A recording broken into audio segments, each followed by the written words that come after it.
Bismillahirrahmanirrahim. Assalamualaikum warahmatullahi wabarakatuh. Selamat pagi anak-anak soleh.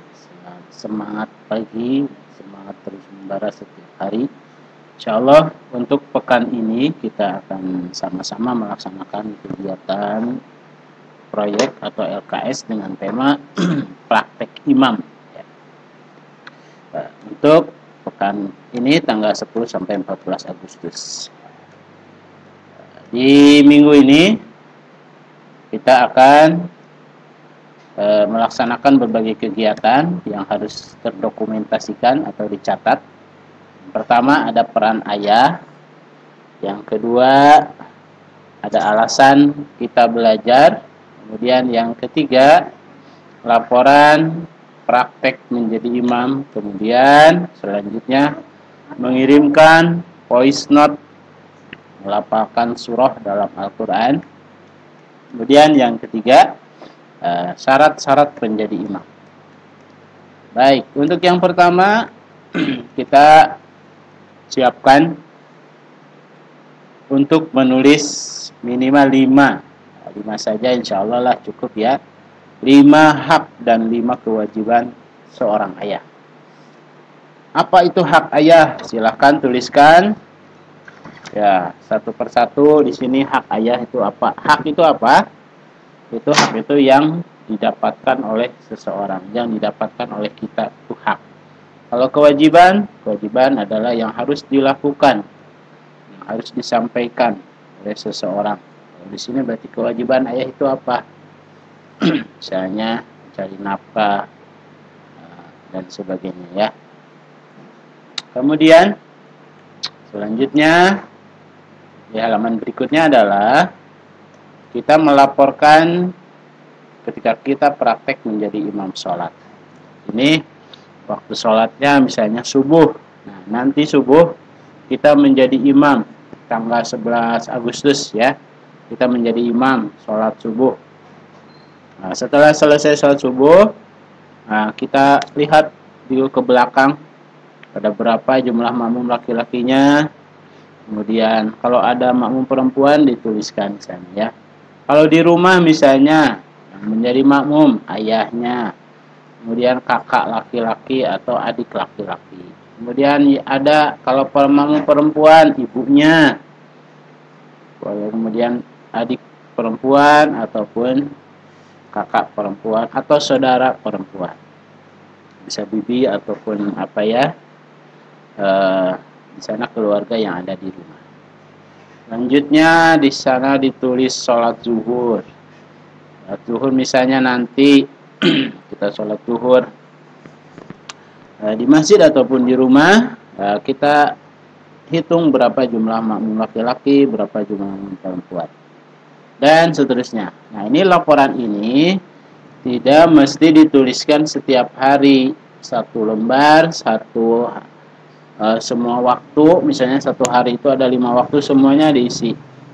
Maksud Bapak di sini cukup saja 1 lembar ya. Jadi 1 lembar ini boleh untuk 5 hari ataupun misalnya kalau 2 hari juga bisa, hari berikutnya tidak usah dilaporkan. Kalaupun meskipun dalam seminggu ini Ananda ataupun sudah terbiasa sebelumnya sudah menjadi imam sholat. Jadi itu yang dilaporkan cukup 1 lembar. Baik ya. Selanjutnya untuk surah yang dibacanya, ini ketentuannya di sini supaya lebih lancar, lebih baik hafalannya. Boleh membacakan surah Al-Ma'un dan Al-Kafirun. Boleh misalnya mau Al-Kafirun dulu di rakaat pertama ataupun Al-Ma'un di rakaat kedua atau sebaliknya. Al-Ma'un di rakaat pertama, Al-Kafirun rakaat kedua. Itu baik dalam sholat jahar itu yang dibunyikan bacaannya ketika Fatihah dan surah, yaitu maghrib, isya dan subuh, ataupun sholat sir ya, zuhur dan asar. Kalau sir artinya tidak dibunyikan bacaan Fatihah dan surah pada rakaat 1 dan 2. Nah, di sini selain kita pernah menjadi imam, di sini kita cari apa syarat-syarat menjadi imam sholat. apa syaratnya. Banyak ya, bisa dicari dari buku, bisa dari internet ya, atau bertanya kepada orang tua ya. Silahkan, banyak syarat sumber-sumbernya. Silakan di sini ditulis, kalau ada 10 silakan tulis 10. Kalaupun misalnya ada 5 atau ada 8 silakan tulis seadanya ya, yang didapatkan oleh Ananda sendiri.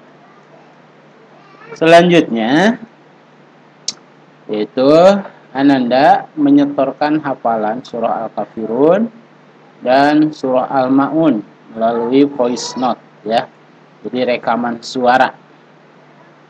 Ya, sampaikan ke Japri ya, boleh ya. Silahkan, ini ya, insya Allah mudah. Selanjutnya yang terakhir, kita renungkan kenapa kita itu belajar. Coba kita menentukan impian.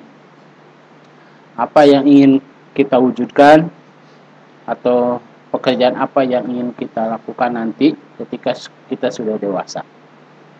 Kepastian tujuan akan meningkatkan efisiensi belajarmu dan menjadi penyemangat ketika kamu merasa lelah. Artinya, kalau Ananda semua sudah punya cita-cita atau sudah punya impian, nanti dewasa saya akan menjadi jenderal tentara, ataupun jenderal polisi, ataupun jadi gubernur, bahkan jadi presiden. Jadi apa yang harus kita lakukan sekarang? Ya, belajar dengan sungguh-sungguh ya. Efisiensi itu tidak membuang-buang waktu percuma. Di setiap ada kesempatan, waktu luang kita gunakan untuk belajar. Belajar itu tidak mesti kita baca buku terus ya, merasa sampai jenuh kita di rumah. Tidak. Belajar itu kemarin Bapak sudah sampaikan di minggu kemarin. Silakan Ananda mendokumentasikan kegiatan di luar rumah. Misalnya ada yang menyapu, ada yang mengasih makan ternak, ada yang ngasih makan hewan piaraan, ada yang ke kebun. Nah, itu belajar ya. Jadi belajar itu banyak sumbernya ya. Boleh bertanya sama orang tua sambil berkebun, ngobrol, bertukar pikiran ya. Mendapatkan pelajaran kita dari orang tua itu banyak sebenarnya ya. Hingga kitanya aja bisa memanfaatkan waktu, jangan dihabiskan untuk bermain HP ya. Selanjutnya, nah ini misalnya kita yang dekat, jarak dekat nih, kita mau jadi hafid Quran.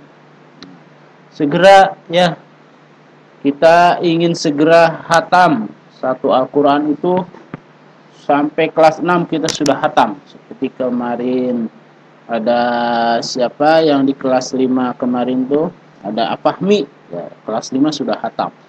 Kemudian tahun kemarin ada di akhwat tuh